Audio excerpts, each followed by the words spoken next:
NXT has officially hit their deadline, and we are here to put those predictions to rest as NXT Deadline and the NXT Predictions Leagues are in the books. So we're here to break down the stats and review who came out on top and who came out with the lowest of lows, and look at the medians and in between the outliers included, as we bring you once again into predictions post-mortem before the holiday season consumes us. Hello again, everybody. Welcome back once again to Predictions Post-Mortem. You know what this is. I am the statistical simple man of the simple brand, the voice of SRS for Great Profit Professional Wrestling. Damn it. My name is Noel Foster. With me, as always, my fellow statistician, bringing the attitude and also the analytical analysis, PapaGino. Again, thank you so much for tuning in. Please like, subscribe, comment, and tell a friend. Subscribe to Gino's channel. And you want to put in your own stats and how you think you did in the league when we reveal them, or put in your own predictions and aftermath thoughts. We love to hear them in the chat. It's as simple as that. First and foremost, good to see you once again. A bit of a, slight change. As always, I'd like to say, for my passions. But here we are to once again bring the conclusion to the statistics. That is the NXT Predictions League, as how fitting of a show we're doing it for. Deadline. So how have you been since last week Saturday where it all concluded? Well, Saturday to this upcoming Saturday has been a trying time for me. I don't know about you, but the holidays have been consuming me to this point, for sure. But I gotta say, I enjoyed the event Saturday for sure. NXT continues to show that the business is in good hands with the talent that they have, at least WWE and the business. And, for a penultimate or for an ultimate event for a predictions league, this one really got us. So I'm looking forward to breaking it all down. Yeah, no kidding. And to your point, it's not pre-ultimate. It is literally the ultimate. It's the finale. Deadline, how fitting, as Deadline closed the league for the year. Again, figured everybody that participated, by the way. 61 total participants across Team and Galaxy, including 20 team members, including, of course, newcomers, the Oofman and Dave Scheffler. And even you, for that matter. Of course, you've known NXT far more, I think, than both those gentlemen. And shout out to the top 10 of the guys who revealed the leaderboards. I always show the top 30, as the top 10 did all 8 shows. Mad respect to you. But yeah, this show ruined me, quite literally. So I'm pretty sure it was one of those phases where if you gambled, you bust more than likely. So I think without further ado, let's go ahead and get right into it. Again, for those that are tuning in, shout out to Extra CRH with a fun little question. I will say right now, to play favorites or ranks would be difficult, but as far as for a wrestler, if you're talking about NXT, I mean, how do you go against the ruler or not Hang 10 with Soruka? Although, personally, Gino, I think Deadline gave me somebody else to watch for it out in this business. Talking about the future, we saw somebody truly break out and reach their deadline unexpectedly. And thank you for the question. So before we get into things, do you want to echo this summit as far as maybe NXT goes? Do you have a favorite wrestler? Honestly, obviously, how could it not be Oba Femi? Like, he's just got all the tools, like, to be a top-level main event star on the main roster. What's up, Dwayne? Thank you so much, X12 as well.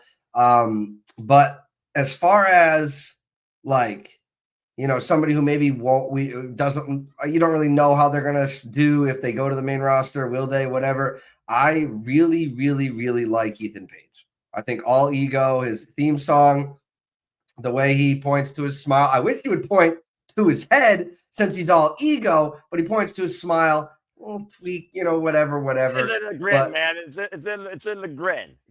Mm-hmm. And like, I think that he does have all the tools as far as, I mean, I know you're an AAW guy more than a WWE guy, but I think that with his body type, he might be better suited for being in AEW, but obviously he, had that opportunity and he's doing wonderful here. And I don't like Javon Evans, but that man just continues to be like, you like me and you don't know it yet.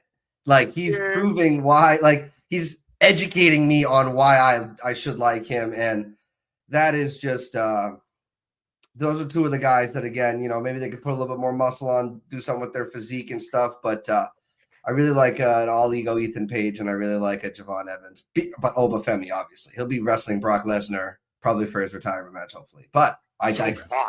Well, I'm about to say we know that he's already wrestling somebody. Of course, we'll talk about what happened at NXT as he looks to try and take on the Kingdom. Whether or not he takes it down in the near future with Beast Incarnate as added measure, that remains to be seen. But yeah, that's a fair take. Again, thank you for that question. Shout out to Dwayne Atkinson, of course.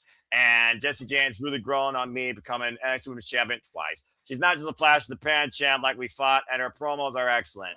Yeah, well, she put that test out to herself. And sometimes you got to do that in this business. If you're going to break out and truly show you're more than second fiddle. To me, I still think Fallon Henry is the headliner, and I'm just going to keep it at that based on experience and character value, in my opinion, especially endorsed as by Hardcore Country herself. But Jessie Jane has proven a lot, I think, this year. Whether people have bought into it or still questioning it. Again, two-time champion. Whether or not she's transitional, it's just one of those things, though, that, again, hindsight is 2020. And thank you so much to Correct31. Apologies if I screwed up the name. Kira, yeah, I call him Kira. It's one of my guys there.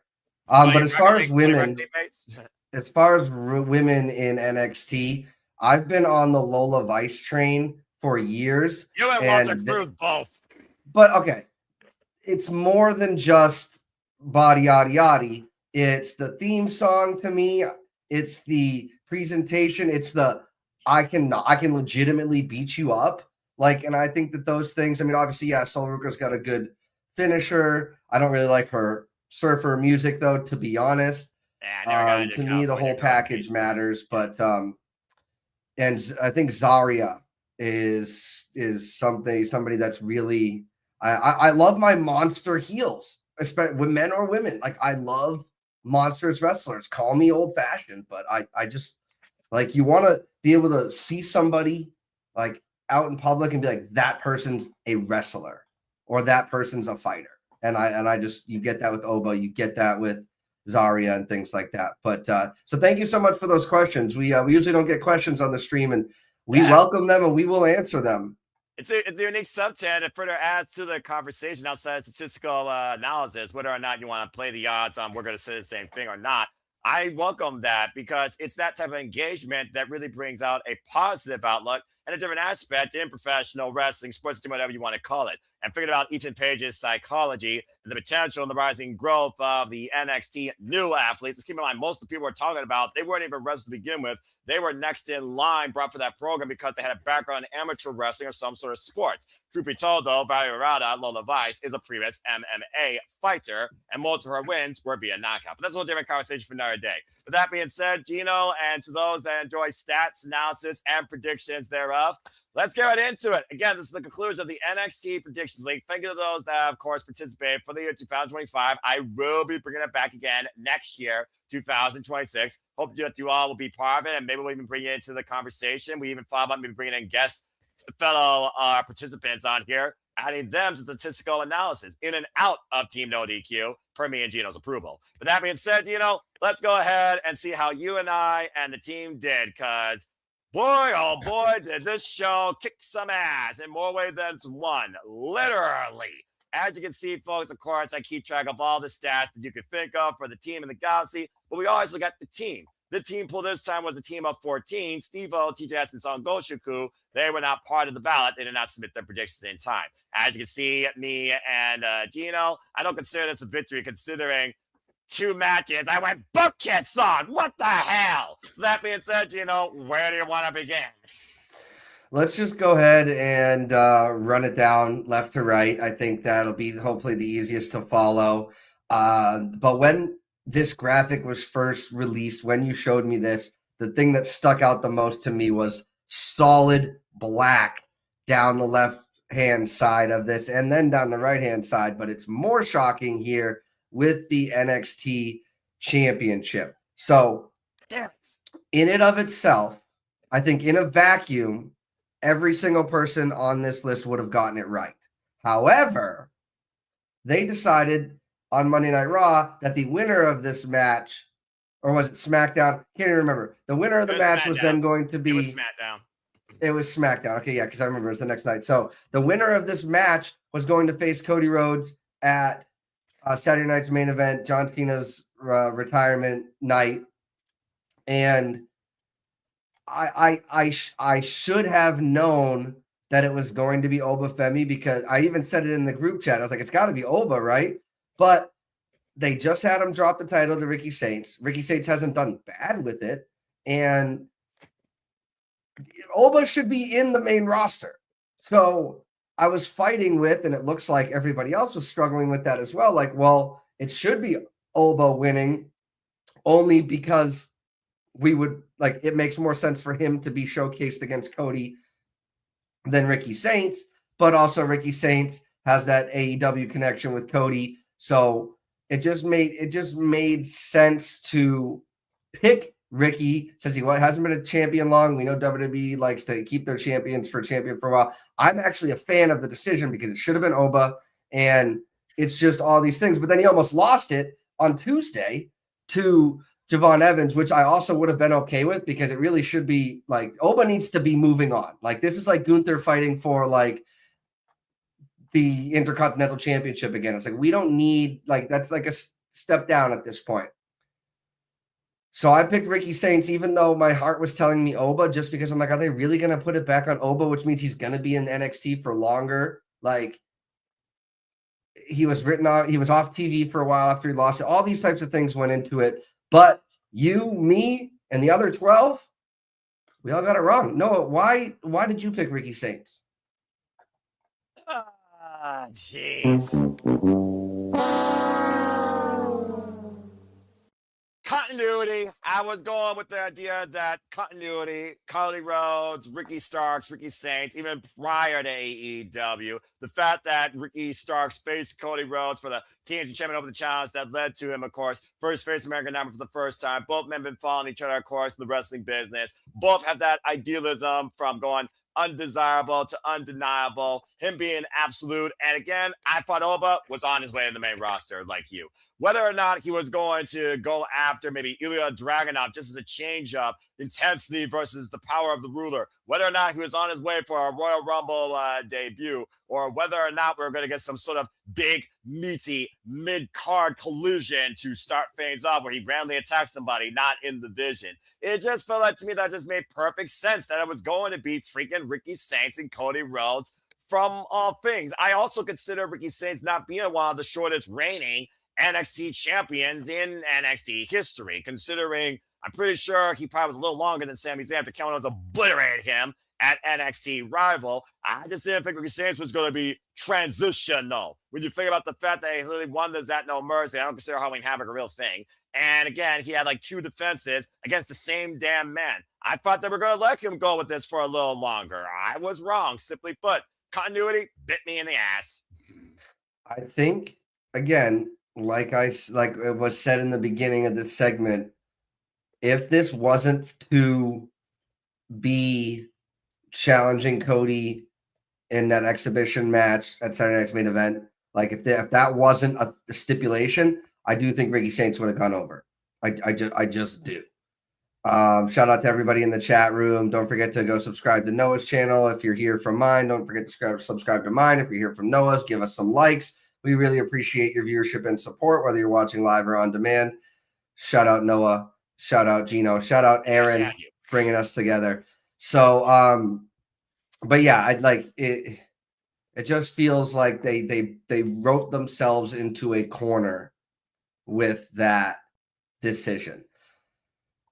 And they got us all. They worked us all. So it wasn't predictable. But I still maintain that I think Oba should not have the championship anymore, and we should be moving on. Like literally, who else is there to beat in NXT that he hasn't faced? Now, truth be told, looking at the end of the show, there is that, continuity and the history of who was the first person to upset the ruler and make him look mortal. So maybe that's a whole different hindsight, considering he hasn't spoken a word yet. But that being said, congratulations, Little Femi, 2-time NXT champion. Also, damn it.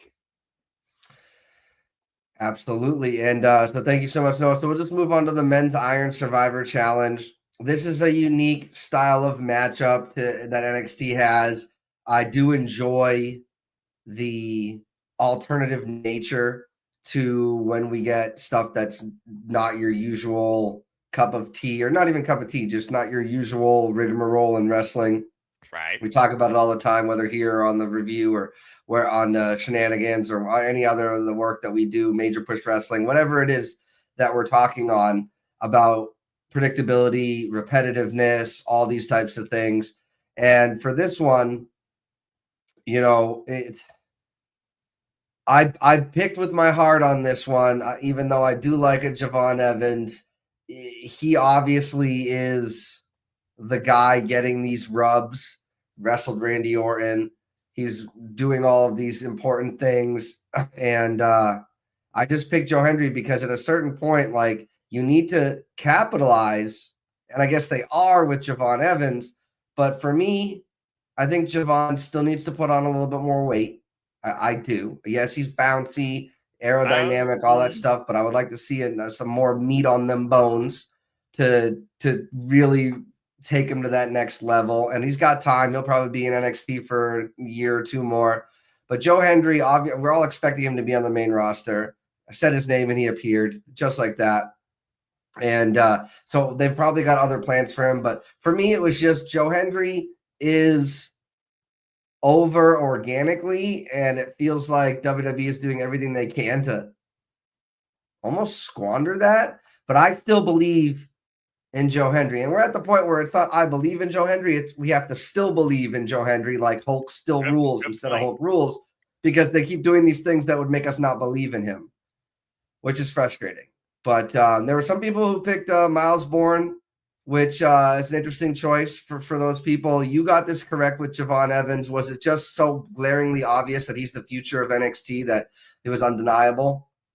Noah? No, I was going with the fact that he also is the only man here with literal Iron Survivor Challenge experience. If there was 5 seconds on the clock last year, I think he could have pinned over Femi after hitting the springboard cutter out of the corner, and he could have beat over Femi in last year's Iron Survivor Challenge. Thinking about also the history right now of him and Ricky Saints going all the way back to Heatwave and their constant communications one-on-one with each other, as also shown by NXT Anonymous. I thought they were going to set up Ricky Saints versus Javon Evans at New Year's Evil. Figured more about the fact they've literally been kind of in this story together for the last several months. And yeah, for me, I look at Miles Bourne and I think, okay, he's still fresh. All right, he just beat Trick Williams. Good for him.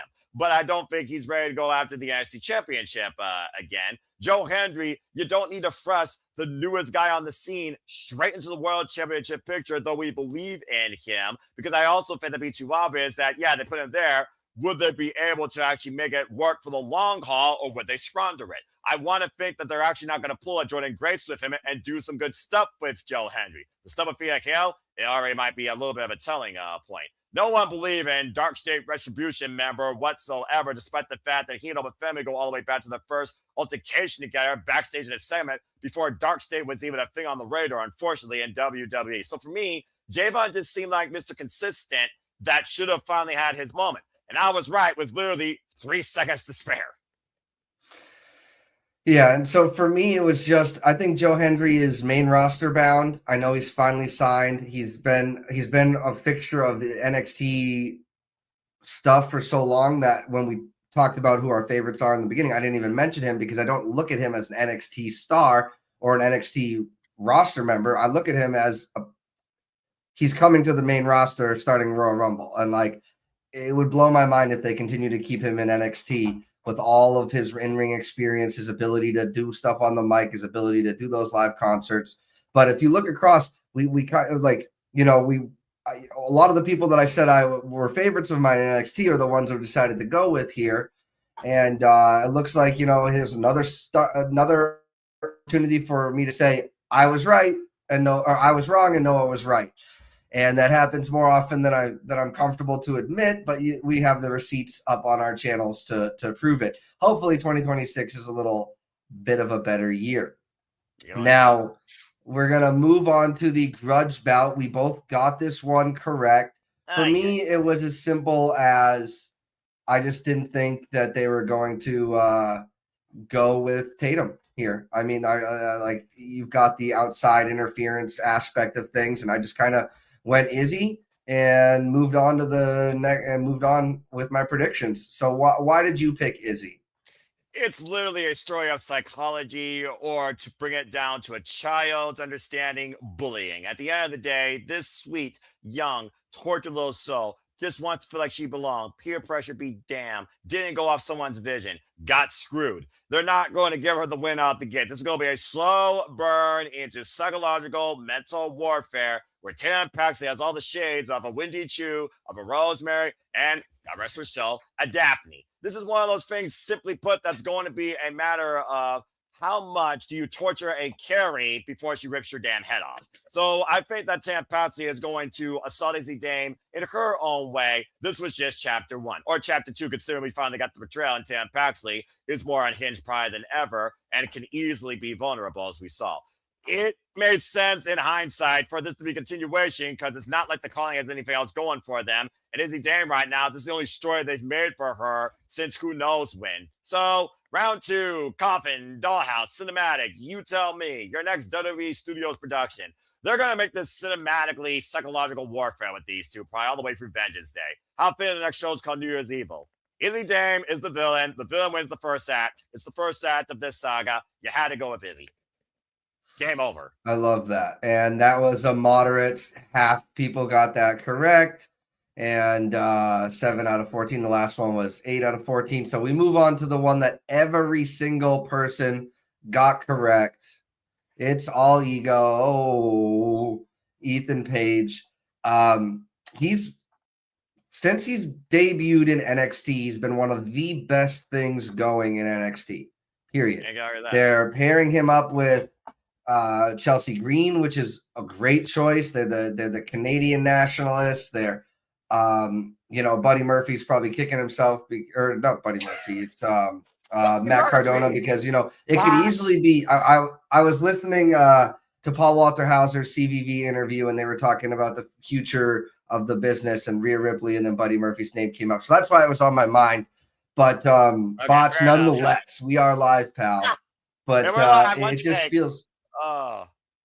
It just feels like Ethan Page.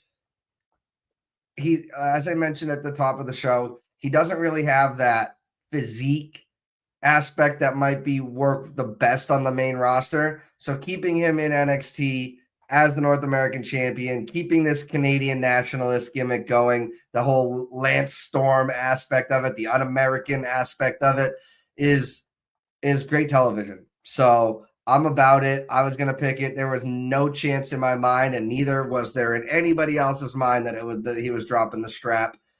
Noah, why did you pick All Ego? Because I'll be damned if a lizard represents North America. No seriousness. Mr. Iguana, no chance in hell. It was a comedy stunt. When this was NXT TakeOver, they had quality matches, quality opponents. They had that quality aspect. Like when Ricochet, when he actually was, feasible to deal with, beat Adam Cole in a phenomenal match for NXT North American Championship, NXT TakeOver Brooklyn 4. That being said, Ethan Page, 2-time NXT North American Champion, this Canadian connection, you like to call it, where Chelsea Green's not about being the best professional wrestler. She's become the most over comedy act probably in WWE since R-Truth consistently. Now adding that sort of comedic value with All Ego Ethan Page, who has really grown into his own to showcase more of that sports entertainment aspect of himself. There's no way he's losing. Chelsea Green and Ethan Page right now are the hottest thing they got going, not named Dominic Mysterio, that goes to AAA whenever they do a damn show. Let's not forget, he's also one half of the AAA Mixed Tag Team Champions. It's one of those things where Chelsea Green almost calls Ethan Page like her long-lost twin brother. They just work so damn well. There is no reason to break any aspect of this duo. It's consistent right now. It's consistent entertainment, and it's hilarious, and I love it. And Mr. Iguana is not an NXT champion, in my opinion. He's a comedy act. He's a selling point. Everyone likes it being green, I guess. Ironic enough that this is green. There's no way, not even a drunk person that never even heard of Ethan Page, I think, if he heard one fan actually tell him what this is about, would have picked Mr. Iguana to win this.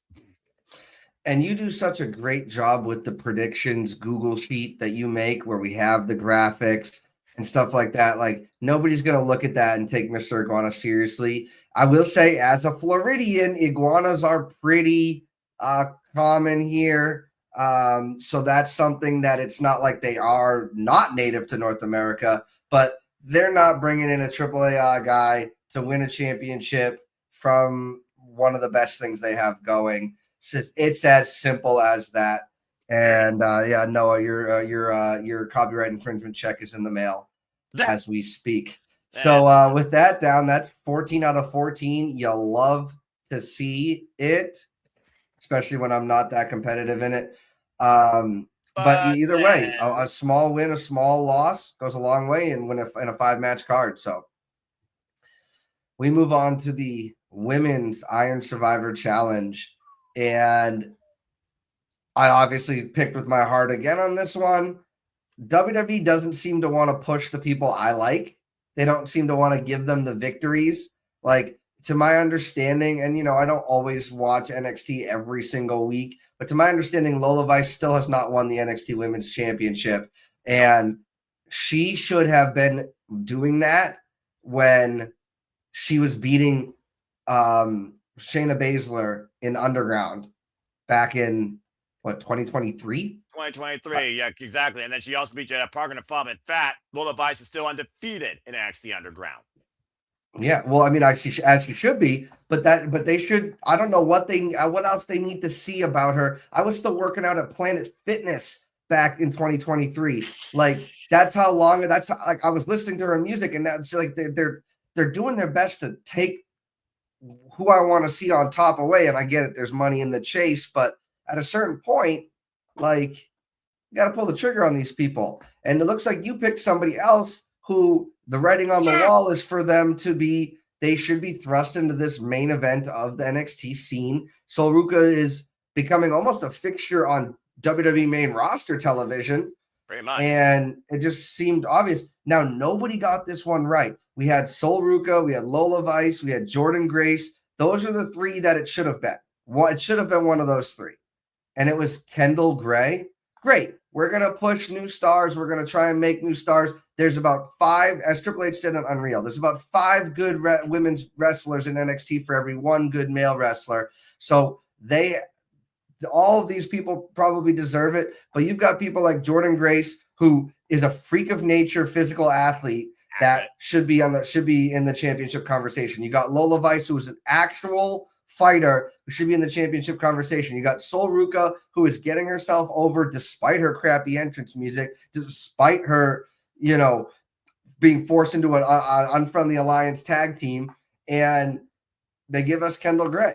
Now, love to be shocked. Fantastic. You don't want it to be super predictable unless you're doing a predictions league, at which you'd like it to be predictable because you'd like to get the points. But overall, when you're watching the product as a fan,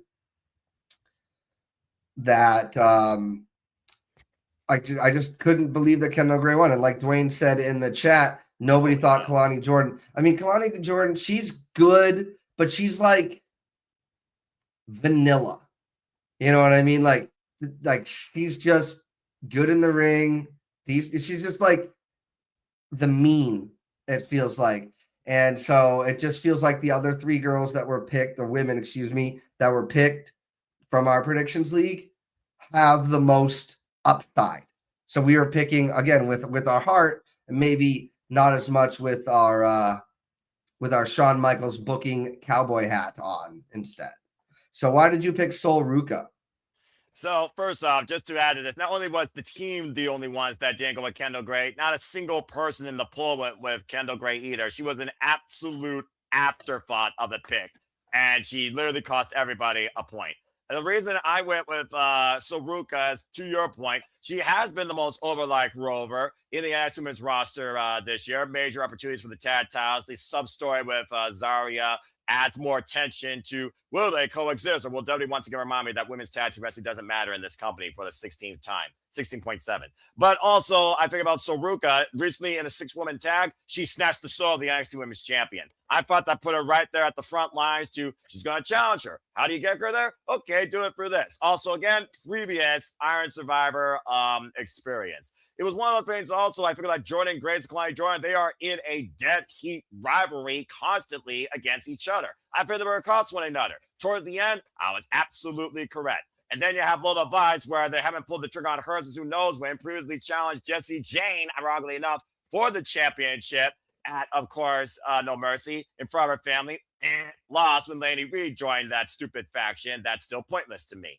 which of course led to Kendall Gray shocking the world. This young new athlete who was on the freaking national guys wrestling team when she went from MMA when she was 11 to amateur wrestling when she was 14. I had to study who the hell this person was that Johnson had picked that as the champion of Evolve, because no one watches Evolve. People watch NWA more than Evolve, probably. But the fact of the matter that this young athlete shocked the out of me. John Cena seeing the potential in her. And who knows, her and Wen might become a thing in NXT. I couldn't believe it. This woman, and this is a rarity in women's wrestling, in my opinion. You talk about fighters, legitimate fighters, badasses. Kendall Gray, in my opinion, and ironically enough, when I watched her bits with Denise Salcedo, one of my favorite people to watch, this woman has all the makings of what she wants to be. She wants to be the female Kurt Angle. I haven't seen somebody with this much grappling capability since Ivy Nile, and look what they're doing with her. Kendall Gray, to me, if done right, has all the potential to be a future leader of NXT and women's wrestling if treated correctly. Give me her and Natty, for Pete's sake. I was absolutely stunned. She started the whole thing, so time was now of the essence to her. But the fact of the matter, again, in 2 seconds, with what she calls shades of gray, that freaking jumping flatliner, dropping who I believe was Lola Vice, got the freaking win and won the whole damn thing. I do think, though, if Saruka was not cheap shot by Klein Jordan, who is an outcast now in TNA and NXT, Saruka could have won. Either way, I still cannot believe Kendall Gray won. And now all eyes I have on her to see the potential of her growth. She astonished me. And at the end of the day, that is exactly what you want from your booking decisions. Period. You want the fans to have to take notice of somebody that you know as a booker, as an inside baseball talent, that she has all the tools, she's got the athleticism, but the fans maybe aren't giving her the respect or the attention that she deserves. Like you said, nobody even picked her, which makes her the perfect choice for this, because now we have to keep our eye on Kendall Gray, and this is going to carry her. She'll be able to ride the coattails of this win for a while. Yeah, and I don't know that she's gonna. Yeah, I don't know that she's gonna win the title. That in her first challenge. That's a stretch. Kendall 2 belt to me. Again, she's still the Evolve Women's Champion. Again, while that place is a freaking closed little room with less than 50 people, it's got to count for something for this nil athlete. Again, nil athlete, folks, not a wrestler, but for some reason decided to go on wrestling when she was 14. Now look at her now here in NXT. So again, hindsight's 2020. But at the end of the day, if you want the business to grow, you can't go with the conventional, despite the fact in predictions. You more often go with that.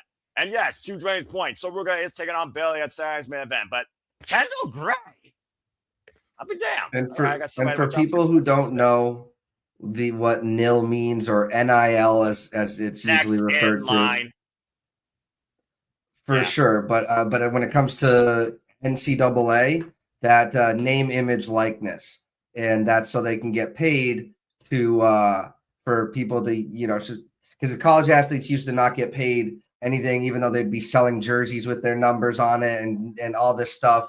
So now, those types of things too. So this is just going to be, she's really somebody we got to look out for now, which is crazy because again, we got the 3 that we all picked, the 3 of them, and none of them win. There's so much talent on the women's side of the youthful and professional wrestling. Like, theoretically, if they don't have an Evolution pay-per-view every year, then I don't know what we're doing. You could have your own show with just women on it, and it would rival any of the stuff that they're doing.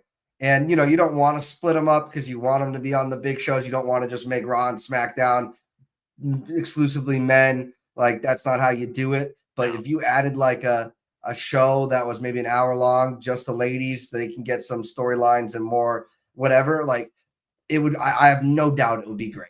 But with that being said, Evolution's like top 3 as far as WPLEs, and that's saying something. They're the measuring stick for this is what we can do when you actually allow us the opportunity. One of the things that Asuka has been lobbying Bailey for: stop treating yourself as the status quo. Demand and push yourself to scratch and claw towards what you believe you deserve, that what you think we deserve. Again, advocate for women's wrestling, not name Natty or Natalia. But yeah, I completely agree 110%. And just in general, the wrestling business worldwide, especially with that little sit-down seminar that Bailey had showing all those athletes from all these different promotions and independents and stuff like that. Women's wrestling is in a greater light than ever from a potential standpoint, and I love that. And Kendall Gray right now is the biggest example of that in NXT.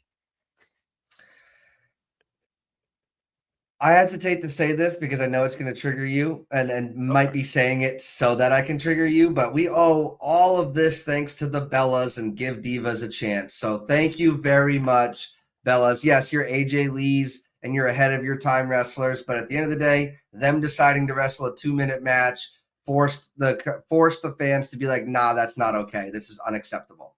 So well, I can kind of agree with that tangent, considering it was still the Divas era, but they also did go into what became the women's era, to a degree, if you want to call it that. I mean, again, Bailey, Becky, Charlotte, the 4 horsewomen, Sasha, yeah, for sure. The 4 horsewomen of my NXT. Did they raise the bar, or did they just continue carrying the bar? I mean, the jury is out, considering what you look at right now on the roster. But I do see what you mean. But to everything, there's a starting point. Hell, people go all the way back to China, who showed that, hell, women could be just as tough as men, if not tougher. So, honestly, I probably give the respect to her. Sabre came more than a valet when she knocked the freaking lights out of freaking Marl. So, I mean, again, hindsight's 20. It really depends how far you look back on women's wrestling and what aspects in this company in particular you look at when it comes to what you believe women's wrestling should be versus what WWE is making women's wrestling look out to be. So again, I respect your take. Again, you're not going to trigger me. It's just an honest, constructive take. But as someone who's been watching wrestling since 1992 and as an advocate for women's wrestling, where I still hold the Joshis, the strong style to the utmost degree, the knockouts, truly the alternative, the standard of women's professional wrestling on the Western Front, damn it. Why AEW is truly showing me something this year in the evolution and the showcase of their division. Hindsight 2020, but it's a beautiful thing to see across the board, across the world, what women's wrestling is becoming. And Kendall Gray shows me again, unlike Izzy Moreno and Billy Starks, who's 18, anybody at this point could pretty much become a professional wrestler and break out to become somebody in less than a year. Mm-hmm. And you know, I was kind of tongue-in-cheek mentioning that because I know more goes into evolving women's wrestling and stuff like that. But I think why we see so many good young women's wrestlers coming through is because they're getting a lot from the college ranks, and women's professional sports don't have as many options. If you're a gymnast, and you're not going to the Olympics, if you're a volleyball player, if you're a field hockey player, if you're a lacrosse player, if you're a softball player, like, you don't have anything professional really to go to. So why not try wrestling? Whereas the men, I'm going to try to make it in the NFL. And if that doesn't work, like those types of things, right? So there's going to be no shortage of uber athletic women coming up the ranks, just in the college scene alone. But at the end of the day, for me personally, it's Lita and Trish is really what elevated women's wrestling as a whole for me and became more than just something good to look at. But I digress there. Again, all the flowers to Kendall Gray and to the people who. So Noah, and we got Dwayne and David and Josh got 3 points, which was the most points gotten on this event. Yeah. So congratulations to you guys as well. It's a hollow victory, though, when you think about it, Jackum. Hey, we have five matches. So again, one missed pick really makes a difference, but you were over 50%, and nobody else really was over 50%. So good on you. All right. Well, that being said, that's the last of the NXT League. So let's go ahead and transition and disclose the final scores and the overall winners as we put to bed NXT for the calendar year. Let's go ahead and do it. Let's lay it to rest. Once again, folks,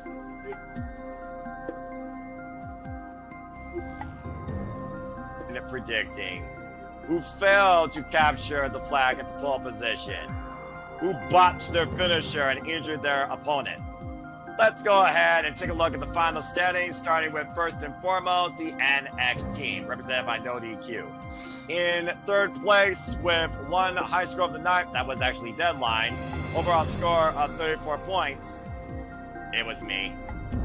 In second place, tied for first, but broken by slightly less in its overall perfects and high scores, with 2 perfects and 1 high score, equaling up to 14 points overall out of that. With 37 points, it was Dwayne Atkinson. in first place with high scores in 2 shows and 2 perfects, with a total of 17 out of that, but also 37 points overall, the metrics being the decider. This year's NXT League winner was not Big Cass, but our own Cass. It was Cass this year that took it for the team for NoDQ. So congratulations to Cass this year, who takes it for the first time for the team. There you see the standings. Gino, again, you joined a little late, but you still did overall pretty well, followed by Matthew. Aaron ripped despite the fact how bad he did, getting a 0 in the final show of WWE. Overall, he put up a commanding effort, and shout out to everybody that, of course, got involved, all 17 team members, including the 2 that, of course, debuted. And for the Galaxy overall, it was a standalone first place, third place, and second place was tied. In third and second place was Brandon R. and Christopher Rotz. Christopher Rotz edged him out with a better overall perfect score for one of the shows, while the winner of the Galaxy for NXT was Mr. Adrian Hannigan. So cheers to him with a score of 33, while the team overall did better, getting the high score across the entire leagues of the team and the Galaxy with 37. So again, I hope everyone had a great time participating in this year's NXT Predictions League. It will be back, of course, again next year. There, of course, is the top 30.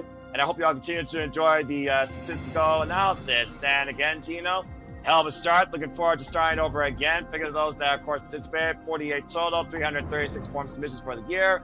Highest overall submissions was, of course, WrestleMania Weekend, go figure. For NXT, Stan delivered at 50. So again, congratulations to Cass and Adrian Hannigan, but also Dwayne Atkinson for tying for second place. Great job by everybody overall.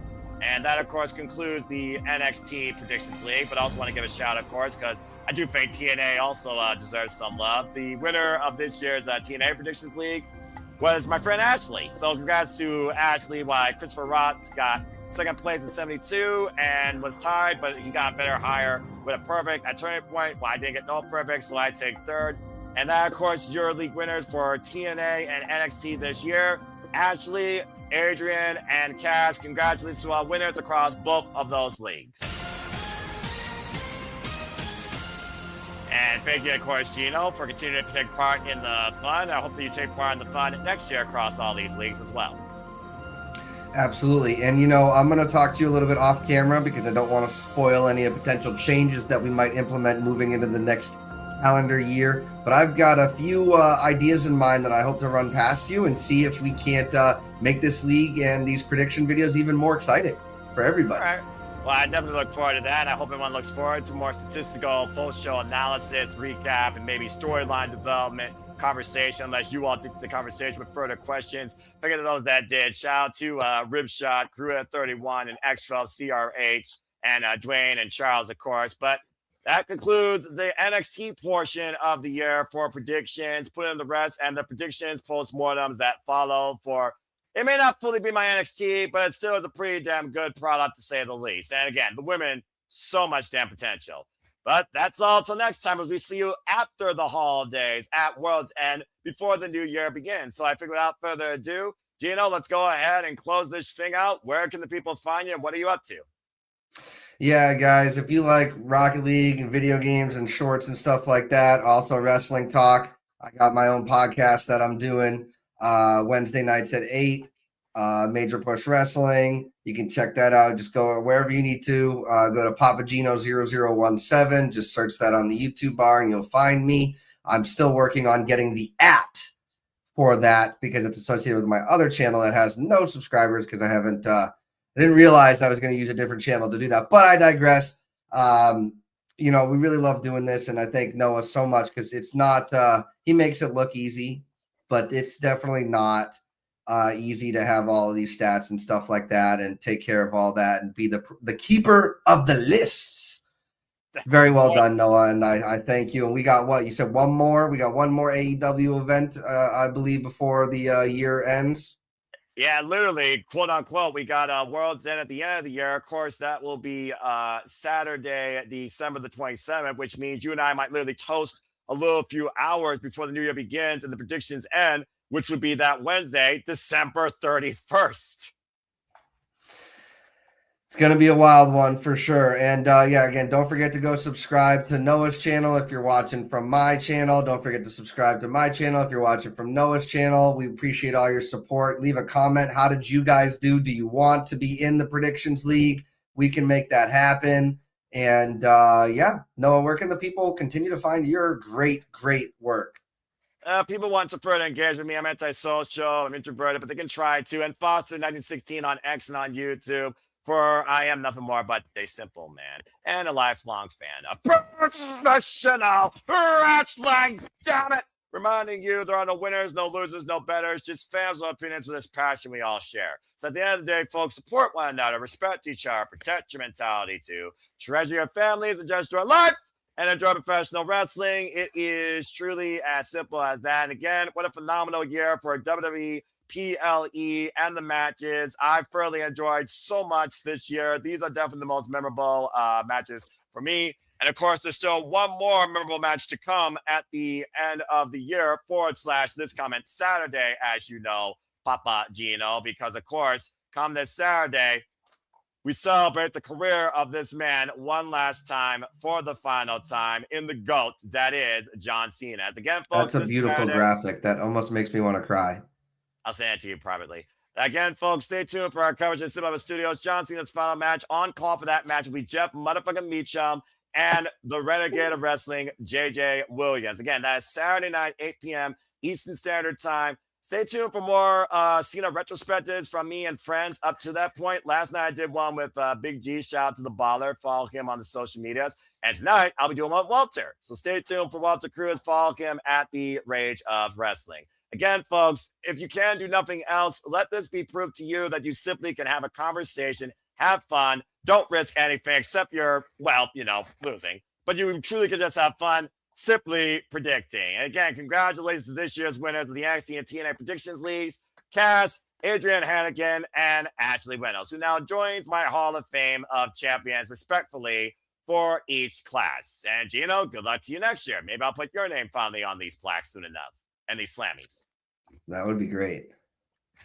Well, that's all I got. Unless you have any closing remarks. For Gino, I'm Swindle Foster. We bring the stats, we love to chat, and we love professional wrestling, damn it. So until we see you on the other side of Christmas Day for the world's end before the new year begins, make a positive impact in life and have a good night. This has been the Predictions Post-Mortem for NXT Deadline. Again, congrats to the winners, and Gino, it's always a pleasure. Yep, we are laying it to rest.